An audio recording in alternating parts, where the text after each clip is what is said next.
Hello everybody, it's Presence, and today I will be reading you 3 Let's Not Meet stories from Reddit. If you like this type of content or know someone who would like this type of content, please like, share, and subscribe. Your support is deeply appreciated. Now, if you have stories of your own that you would like to hear narrated, please submit them to this email on the screen.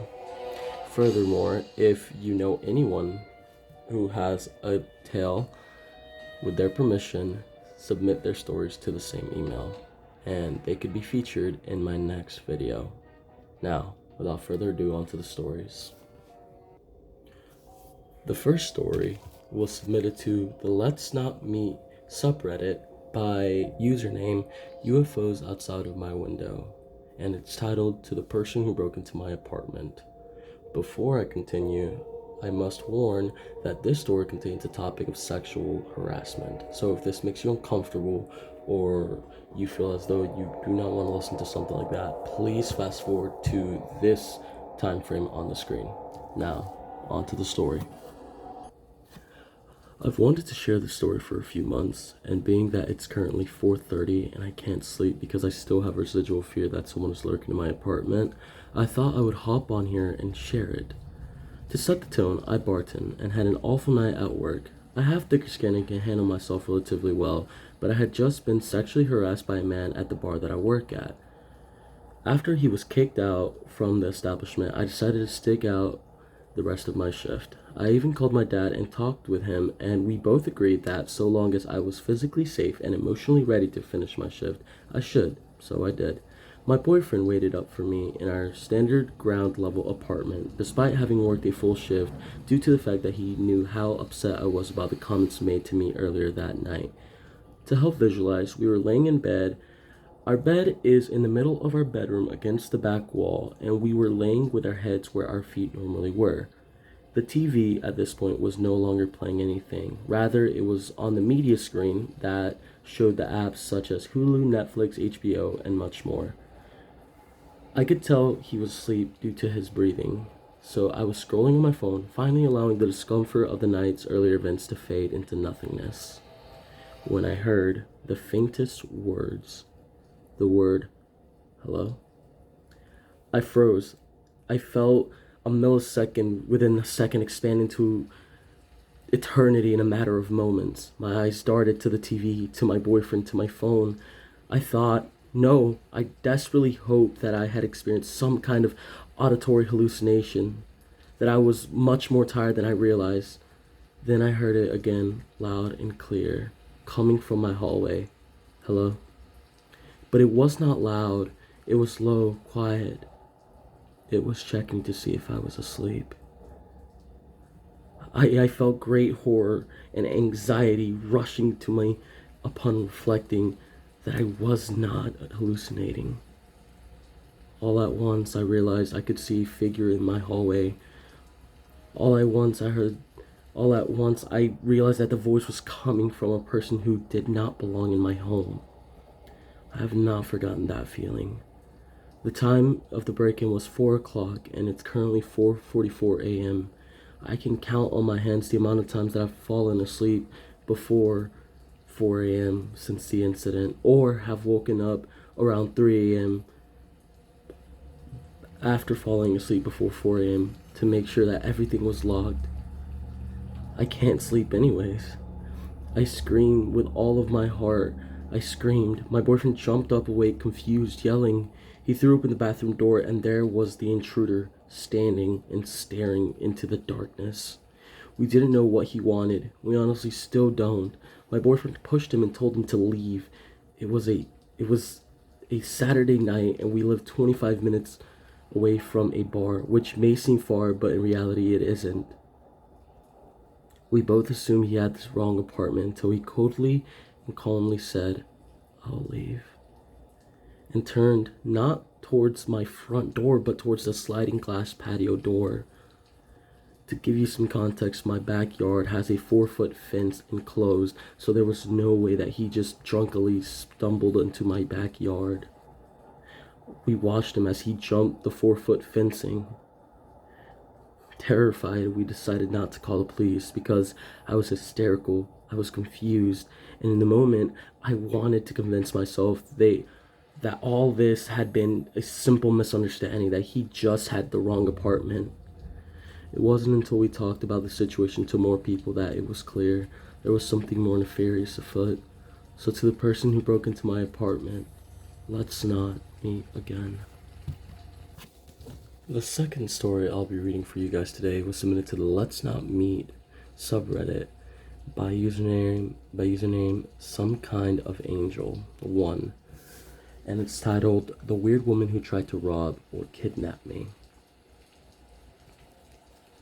Without further ado, let's continue to the story.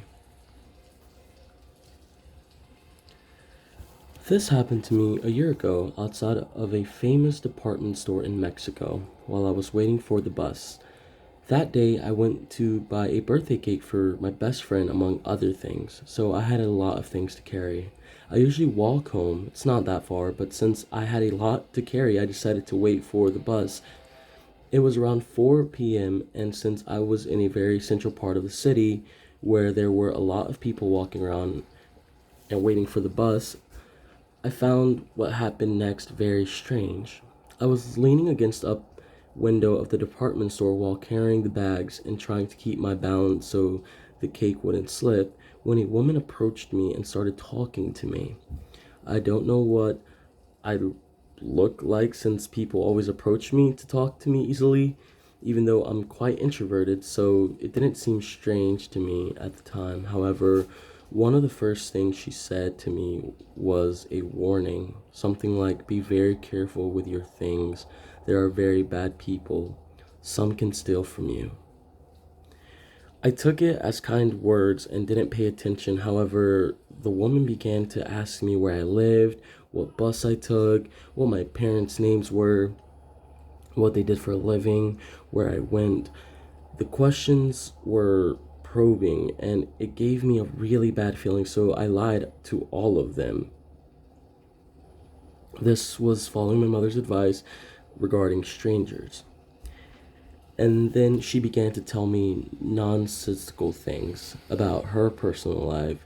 She had no verbal coherence. I didn't understand anything she was saying, as if she was telling random stories and connecting them in an absurd way. I noticed that there was something very weird about her when I examined her.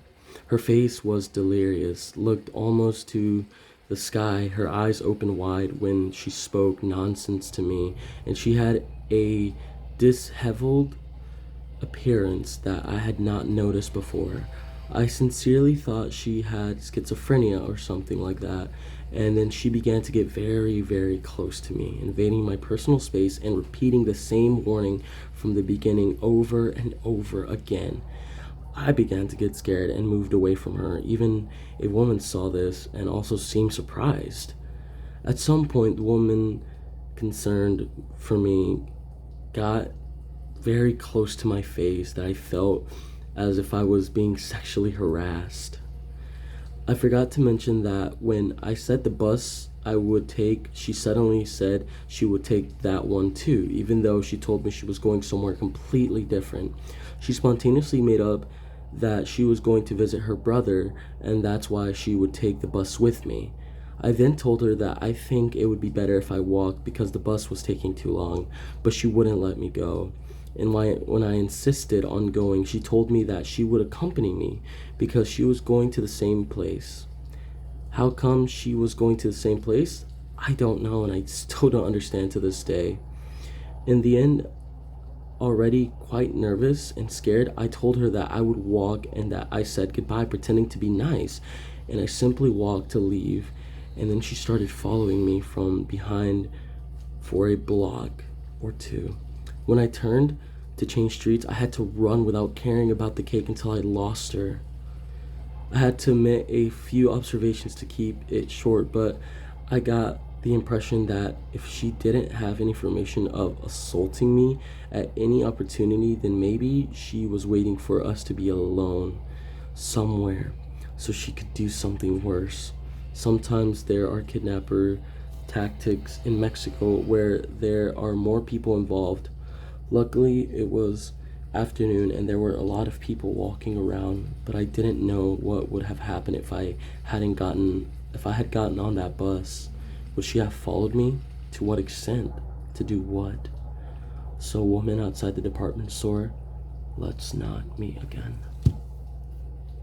The third and final story for today was submitted to the Let's Not Meet subreddit by methoxy87, and the title is Public Restroom Creeper. Without further ado, let's head into the story. This happened some years ago during my sophomore year at the University of Michigan. It was during finals weeks, and I was down on campus studying for the multiple exams I had that day. After studying in a local coffee shop, I decided to hunker down in one of the academic buildings to use the computer lab / printers. However, I needed to make a detour to the bathroom. As finals had started and lectures had ended, the campus was in a liminal state. Everywhere was empty except the bustling main study areas. Thinking I could use this to my advantage, I took the elevator to the fourth floor, which were mostly classrooms, to use the restrooms that I thought would be the quietest. Blasting music in my earbuds, I walk in, see that it appears empty, and I hop into a stall to do my business. Everything is going well as I scroll on my phone.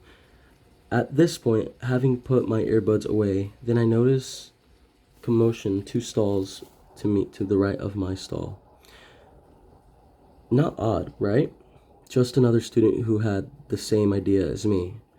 After a weirdly long minute or so, I finally see a figure pass my stall. He walks towards the exit. This restroom is U-shaped, so only one way out. But he returns after what sounded like getting a view of the sink side of the restroom, finishing up in my stall. I then watch this man enter the stall diagonal to me. I hold the door at a 45-degree angle open and peer around to see, and he is looking at me. Now I'm sitting there just trying to process the middle-aged man seemingly trying to peep at me. I tried to ignore him and just wait him out. He just stayed staring. He then began shifting around as if he was trying to adjust his view. Annoyed, I ended up saying, "Is there something I can fucking do for you?" hoping to get this man to leave. Nope, he still sits there peering around the door. I then say, "What the fuck are you doing?" No response, just his glare. At this point, he begins shifting around the stall area, entering other random stalls and roaming the area in between both sets of stalls, the whole time looking at me through the crack of the doors. At this point, my anger has turned into fear. Fear to open the stall and come face to face with whoever is brazen enough to do something like this. Something about his movements and unrelating stare made me feel like I was in some type of prey to him. Around this time, I began complimenting calling someone or calling DPSS, the police department on campus. Thankfully, though, someone then walks into the bathroom. The creep then immediately leaves the stall he's posted up in and leaves the restroom as I can hear him open and close the door. Hoping he's gone, I begin to put on my bag to then hear the door open and close, then open again, as if someone had just walked in and out and then only in an instant, and then leaving. In the moment, and looking back, I am pretty sure that this was the creep coming back, yet leaving when he saw the other student. Best chance to get the hell out of here, I thought. Walking out with the student, I don't mention this experience, and I'm just focused on getting away from that restroom. My plan was to go down one floor, the third, and call DPSS. I figured I had to report this guy in case he tried to pull this again, and assumed the police would want to meet me at the scene. Flustered, I headed down. Thankfully, there was no sign of him coming up out the doors of the north stairwell. I plop down on the bench, take a little breather, and begin dialing the number. Yet, before I could call, I see the creep walk through the same stairwell I came from. He's at a speed walk pace at this point. Right as he sees me, though, he stops outside the door. He then begins a far calmer and casual walk down the hall past me. As he does, he stares at me and peers into empty classrooms. As he goes down the hall, I see him round the corner to the other hall on this floor. For reference, the layout of this specific portion of the building that I'm in is T-shaped. Spooked, I spring up and begin jogging the stairs. As I descend, I call the police. I explain the whole situation to the dispatcher as I move swiftly down the stairs and down the hall to the main lobby of the building. Being on the first floor makes me feel far better as there is a decent crowd. I end up sitting below the staircase in the lobby next to the vending machine area. I finish my call and I am told to wait for an officer to arrive. I sit there relieved being around people. Thoughts of the creep's intentions being around other people dissipated, but those thoughts kept racing through my mind. But like clockwork, I see him again. I get a good view of him this time as I am a bit calmer. He had a beard and wore work boots, cargo shorts, and tucked-in t-shirt. Not a normal look for someone his age roaming a college campus. He didn't immediately spot me, thanks to the crowd. As he walks down the hall from the stairs I had just ran, he stops at the vending machine area, looks around. I bow my head and watch through my periphery in an attempt to blend in more with the crowd. A minute goes by of him scanning the room. He walks away. Shortly after the cop arrives, he essentially tells me that there's no way he'll be able to find this guy, but he'll take a look at the bathroom anyway. Annoyed, I take his card and leave. I end up taking a convoluted route to the undergraduate library through the grad library, my hopes being to prevent this creep from seeing me in the open. As I get into the undergrad library, I sit down staring at the door, fully expecting the creep to walk into the library. Thankfully, he makes no appearance. I end up running into my roommate, who jokes, "I almost got raped," and then sat down for my remaining few hours to try and at least focus on studying. To the random creep who stalked me throughout the entirety of the hall, let's not meet again. Well, guys, thank you for listening. If you've made it to the end of the video, please comment down below which story was your favorite. I understand that these stories were very hardcore. They contained very heavy topics, and I'm sorry about that. If you are not comfortable listening to certain things like that, please leave me a comment or email me at this email on the screen, and I will intentionally avoid videos like that, or I will set warnings at the beginning of every video as to not make anyone uncomfortable. Again, this was Presence. Thank you for your time. I hope I was able to distract you whether you're driving to work or trying to sleep or studying. I hope I was able to make your day a living hell. I'll catch you guys in the next video. Thanks.